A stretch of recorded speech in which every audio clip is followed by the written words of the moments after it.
I don't know why we automatically assume that somebody flying in from another country is infected. In most cases, that isn't the case. That's a fair point. And the data actually supports that. As I've said, there's significant data now available. The UK has a bigger database that I've been able to access, but of the 150,000 people that accessed the UK in that 6 week period, 2.5% were subsequently tested positive, and half of those were in. But the piece I'm talking about is the confidence and the perception, and how I think that's part of it. There has been a perception. Exactly, and this is where the data is important.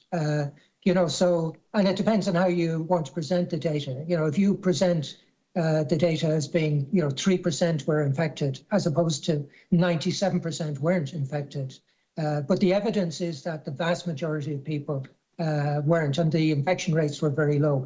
And when you have widespread infection in the country, if you look at WHO, their recommendation is that you shouldn't stop international travel.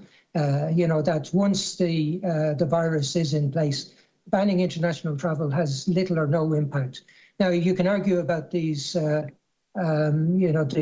virus, the variants of concern. That's another issue. But again, the technology with regard to the vaccines and the evidence that's available today shows that most of the vaccines, are effective against the variants. And we all know that viruses mutate. That's how viruses stay alive. And the other thing I think we've got to remember is, the deaths that have taken place are tragic. And, it's a terrible tragedy for all of the families who have, suffered as a result of this.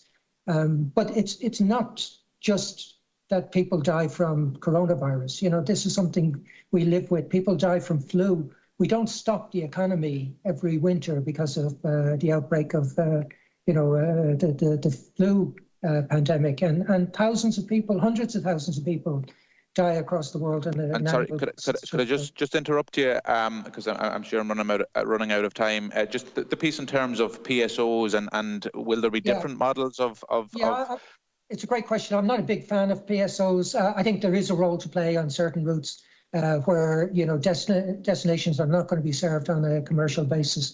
I can't see anywhere that would apply in Ireland, because I think critical connectivity will be provided on a commercial basis. It's something that I think governments will look at, and a number of governments have introduced PSOs through this. So there is a role for PSO. I think it's a small and marginal role to play.